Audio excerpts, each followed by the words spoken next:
Assalamualaikum warahmatullahi wabarakatuh.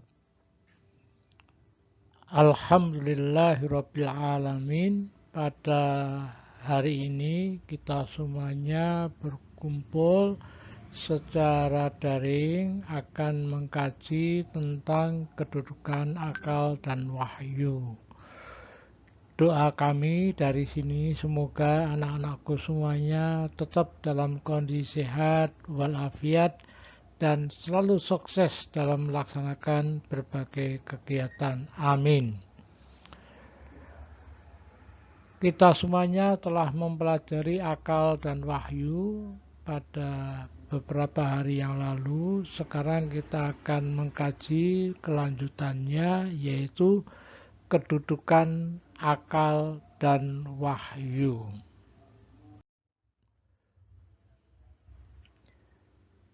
Jadi akal itu dalam Islam itu memiliki kedudukan istimewa. Banyak sekali ayat-ayat Al-Quran, hadis-hadis Nabi yang mendorong manusia untuk menggunakan akalnya. Sampai ada ucapan, laulal ilmi lakanan nasu kal bahaim. Kalau manusia tidak menggunakan akalnya, dia tidak mempunyai ilmu, maka dia persis bagaikan binatang. Nah, ini menunjukkan bahwa Islam mendudukkan akal dalam kedudukan yang istimewa. Kemudian akal dalam Islam itu mempunyai dua daya. Daya fikir dan daya kalbu. Jadi daya fikir itu kita memikirkan berbagai hal yang objeknya fisik, tampak. Jadi kita memikirkan bagaimana hutan supaya tetap menimbulkan kesuburan untuk rakyat fisik. Kita memikirkan bagaimana cara membuat meja kursi fisik. Membangun rumah itu fisik. Membuat pakaian itu fisik. Ya. Jadi memang hal-hal yang sifatnya fisik itu digeluti oleh daya fikir. Kemudian ada daya kalbu. Nah, daya kalbu ini sifatnya metafisik yang tidak kelihatan. Jadi kita kok mempercayai Allah, itu kita menggunakan daya kalbu. Mempercayai adanya malaikat, adanya jin, setan yang nggak kelihatan ya, itu memakai daya kalbu.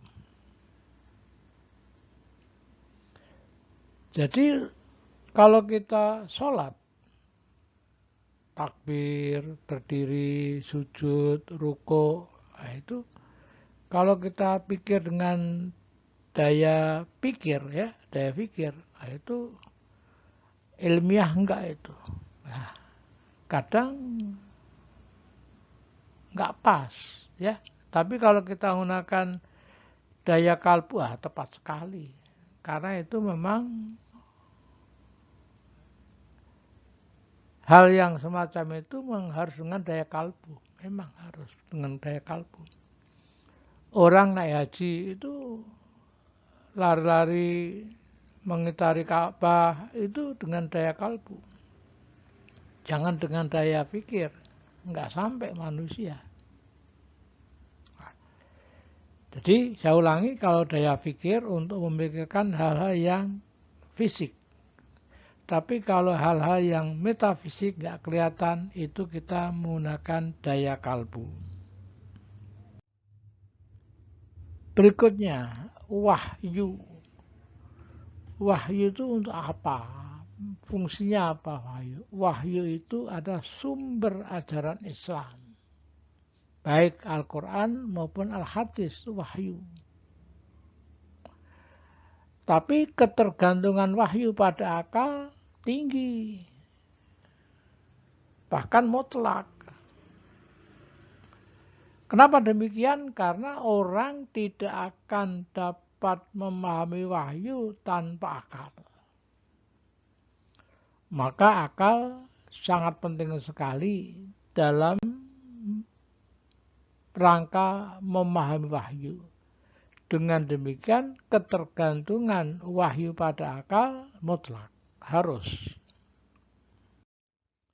Berikutnya, fungsi wahyu pada akal. Jadi akal seperti yang dulu kita kaji bersama itu kadangkala dalam berpikir salah. Maka wahyulah yang membimbing. Wahyulah yang mengarahkan. Kemudian yang kedua informatif. Jadi wahyu itu memberi informasi kepada manusia.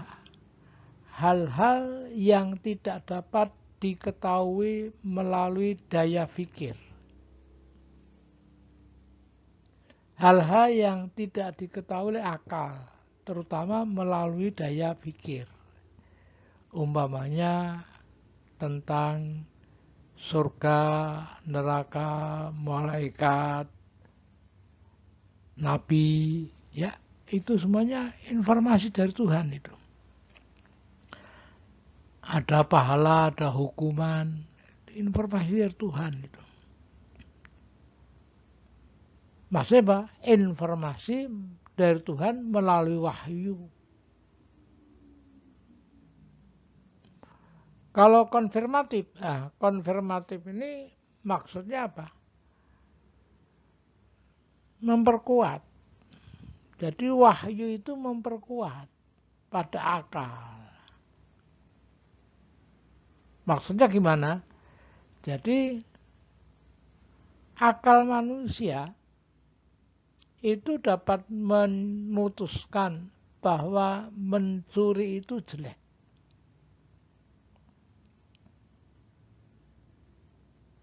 Kemudian di dalam wahyu Al-Quran ada larangan mencuri. Nah, sehingga apa?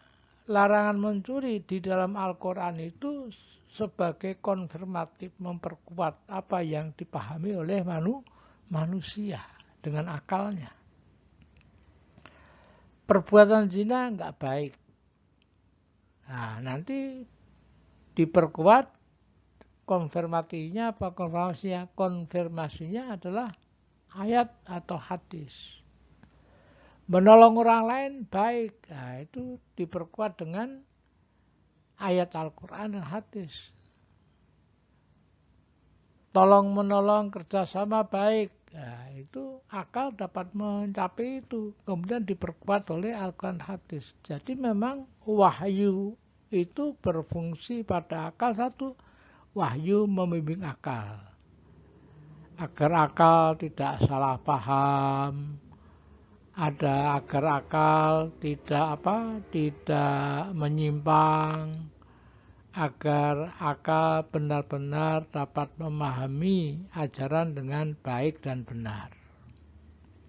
Informatif.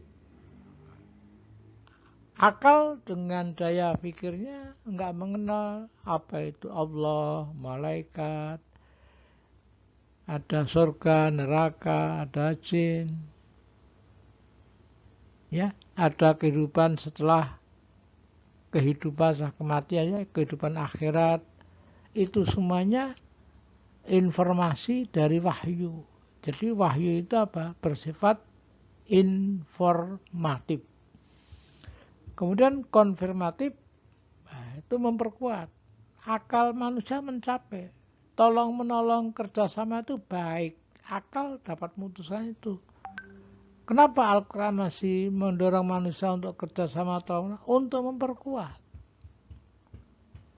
Mencuri jelek, akal pikiran sampai, sudah dapat memahami.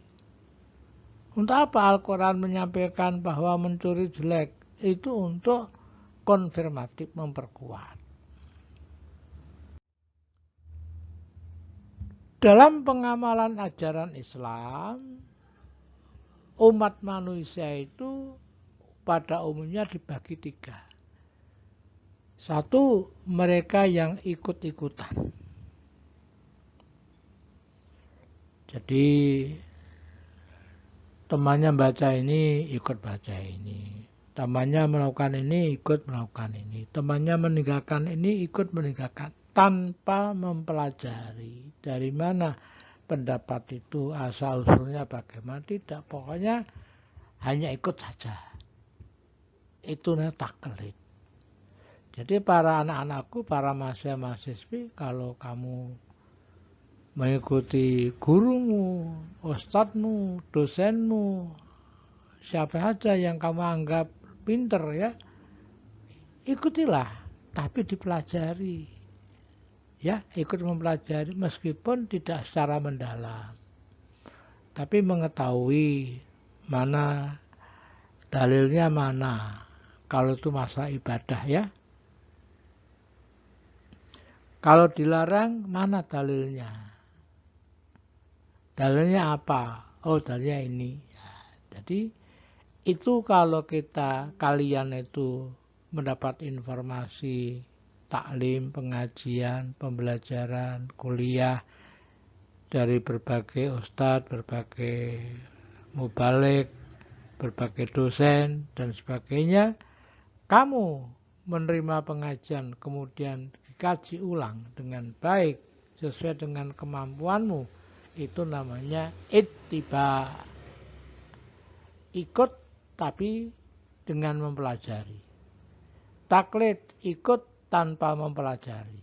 Nah, yang terbaik adalah ijtihad.